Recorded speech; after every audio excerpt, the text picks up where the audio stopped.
Hello and welcome to another episode of the 8-Bit Guy. Today I'm going to be showing off the Fisher Price PXL-2000 camera. This thing came out in 1987 and was considered a kid's toy. It initially sold for $179, although the price was later reduced to $100. Keep in mind that a regular camcorder would have cost around $1,000. In today's inflation-adjusted dollar, that would be like $382 and $213 respectively. Still, it seems cheap compared to the $2,137 a camcorder would have cost in today's money. Of course, the thing that makes this camera so interesting is not its price point, but rather the fact that it records on standard audio cassettes. So, first I have to tackle the question of how did it accomplish this? Well, first of all, let's take a look at the read-write heads of a standard VHS recorder. Most people have seen that it has a little tilted head that rotates. The reason for this is that it enables a lot more information to be crammed onto a tape.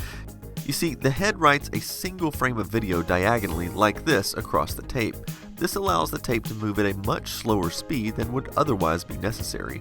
Another advantage is that you can pause the tape and at least keep some sort of image on the screen because the tape head is still scanning that single frame. Although if you've ever wondered why it can't pause perfectly, it's because the tape is moving while the head is recording, and thus when the tape stops, it slightly changes the angle of recording, meaning that the head no longer lines up with the image. So how in the heck does this PXL-2000 camera record to an audio cassette? Well, they did many things in order to accomplish this. One of the things they did is they ran the cassette at almost 9 times the original speed.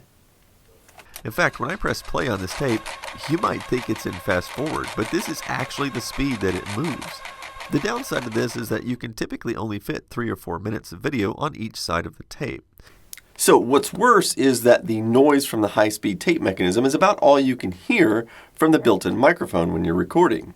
But still, that is not enough to get the bandwidth needed in order to record video to an audio cassette.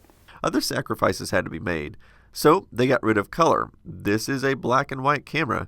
But wait, it gets worse. They also reduced the frame rate down to 15 frames per second.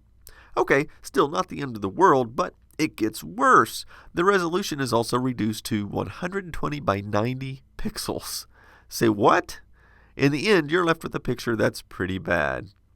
Okay, so this is what the camera looks like when I'm recording directly from the camera. So this is not going to tape first. Also, of course, I'm using my overhead microphone. I'm not using the microphone that's built into the camera because if I were, well, it would sound terrible. You wouldn't be able to hear anything. So anyway, I mean, it is really difficult to get a good picture out of this camera. It takes a huge amount of light and a lot of patience. But it gets still even worse. That recording came directly from the back of the camera without actually recording it. Let me show you another clip where I actually record it to tape. Okay, now I'm doing a second test, and on this test I'm actually recording it to tape.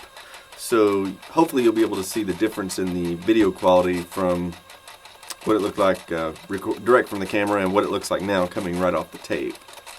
So the truth is, this level of quality is pretty much unimaginable today, but it wasn't exactly considered stellar back in 1987. Shooting video was virtually impossible indoors. The only reason I'm able to do it is because I have 9 different spotlights because this is a studio that I film in. Now, despite the poor quality, surprisingly, these cameras are still kind of a cult icon when it comes to filmography. The camera was used in the movie Love and Other Drugs. Although when Anne Hathaway is pointing it at Jake Gyllenhaal, the camera is noticeably quiet, and the image it produces is much higher resolution than what the real thing does. The camera was also used in a less popular film called Hamlet, where the main character uses it to record his diary. So you might think you could just take an RCA video cable and connect it straight to the composite input of your TV, but you'd be wrong. This isn't a composite video signal, rather it's the old-style RF signal that was used by many old systems from the era, and you will instead need one of these clunky switch boxes.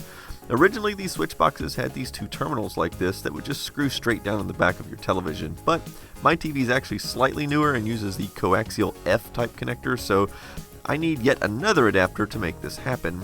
Once it's all connected, I can tune my TV to channel 3 and receive the image. Wow. This is unfortunate. The image is extremely dark despite having 9 very bright floodlights in my studio room. The CCD on these things is not very light sensitive. It probably isn't helped by the fact that it appears they used a pinhole to focus the light instead of a real lens, so that further reduces the amount of light hitting the CCD. I borrowed this camera from a friend of mine in the Dallas area. We met up at the Dallas Galleria where we had decided to shoot some test footage. Here he explained to me how difficult it was getting the batteries in and out. The battery compartment is a little too small for the batteries, so you got to finesse it to get them in and out. As a kid, the trick to getting the batteries out was a butter knife. As an adult, you learn you can just take the screws out of the bottom part of the camera and that'll fix it. We thought this ice skating rink would be really cool. However, most of the footage was unusable. Okay, so I'm going to try to record the ice rink down here using the Pixel Vision camera. You can barely see the ice skaters here, and most of the tape ended up looking like this. So what if you want to capture video directly from one of these cameras to a computer? Well, there are 3 ways that you could potentially accomplish that. The first way to do it would be with an older style video capture card that has an analog TV tuner built onto the card. I don't know if they still make these anymore. I haven't really checked. The second option is to use an old VCR like this one. You can plug the camera into the antenna input and then use the composite audio and video outputs to connect to your computer's capture device. And the last option is, of course, modification. That's right, it's actually possible to modify these cameras to output a composite video signal, as well as some other hacks that you can do to help with the exposure. I happened to be talking with TechMoan the other day, and it turns out he actually has one of these that has been modified in both ways. So he offered to send me a couple of video clips, which I'm going to show you here. Okay, so I finally got my PXL-2000 up and running. Now, I've had this about a year or so, but it's only just now that I've got round to putting some batteries in it. I'm so glad to find out that it works. Now, the one I bought was from eBay. There was a chap who modified it, and it's got audio and video out over RCA cables, and also there's an exposure control dial on the back there, and I've got that set to probably about as good as I think it can go. This is about the best brightness I've been able to get out of it. Okay, I've just played that previous section back and I noticed there were a lot of dropouts on the tape. I'm wondering if that's down to the tapes that I used, although they were brand new Type 2 chrome tapes, but perhaps they weren't a particularly good quality one, or maybe not good enough for this camera. Anyway, I'll try some other tapes later and see if there's a problem with those, or whether I need to clean the heads in the machine. But regardless, I thought I'll show you what the quality is like coming straight out of the composite lead on the back. So what I've done there, I've connected the camera up to my computer through a capture device. So what you're looking at is the quality of the video directly from the sensor into the computer with no tape in the middle. So it looks like there is at least some improvement in quality by having the composite video mod done. I did ask him if he maybe would consider making a video on his channel about the camera, even though I've already made one. I think it would be interesting to see his take on the camera, because I'm sure he has different things to say about it. In the meantime, I wanted to stick one of these tapes into a regular cassette deck and listen to what it sounds like. So here goes. So what the heck is this we're hearing? Well, let's listen to the left and right channels separately.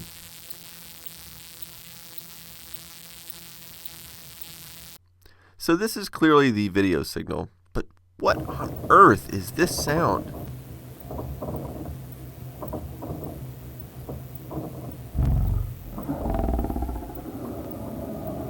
It sounds like something from Jurassic Park or some horror movie. Well, you have to keep in mind that my boombox is moving the tape 8.5 times slower than the camera does. So let's compensate for that by speeding up this recording by a factor of 8.5. Now let's play it and see what we have. Okay, I'm doing one final test, and this is a recording using the... Well, it looks like that mystery is solved. So, I don't know. I think kids probably ended up not liking these very much, but I suspect parents hated them. And I kid you not, the expected battery life from 6 AA batteries is about 5 to 10 minutes. So while the purchase price was much lower than a traditional camcorder, you would need about 20 audio cassettes to equal the same recording length as a single 2-hour VHS tape, or 60 if you used EP speed on the VHS. Also keep in mind it requires Type 2 or Chrome cassettes, which weren't cheap. And then you would go through 72 AA batteries to record that 2 hours of footage. And top it off, 90% of the footage would be unusable when you were done. So if you've watched all the way through this and you're still thinking that maybe you want to buy one of these on eBay or something, let me add a little bit more information. So the camera is black and white, has very low resolution, generally can't film at all indoors, the microphone is unusable, the battery life is beyond terrible, the recording time on tape is very short, and the recordings are in general unreliable. But if that isn't enough, these things sell for hundreds of dollars on eBay. So what's even worse is that most of the ones available for sale don't even work. In fact, I've read stories of people buying them brand new in the box, never even been opened before, and they still don't work because the lens has fogged up and the belts have disintegrated on the inside. Okay, so what do I think about this device? Well, I think it's actually really, really fascinating from an engineering standpoint. And I actually remember seeing these in Toys R Us when I was a kid, and I wanted one really bad, but they were too expensive, and my choices were a Commodore 64 or one of these. Well, I picked the computer. But, if I had ended up actually getting one, I might have ended up not liking it because I really had no idea how difficult it was to get a good picture on it, and actually impossible to get a good picture on it. I love old technology. I love collecting old technology. And when possible, I even love using old technology. But this is one of those examples of old technology that it's pretty cool to own it, but I really don't think it's that great to actually use for all the reasons that I've shown already. But it is something definitely cool to have on your shelf and is definitely a good conversation starter. But I think if you're looking for a vintage camera, something that's really challenging to record from, maybe something like a Connectix QuickCam would be better. As terrible as the quality is on those, it's actually better than one of these. Well, I hope you enjoyed this video, and please stick around because, as always, I have more exciting stuff coming.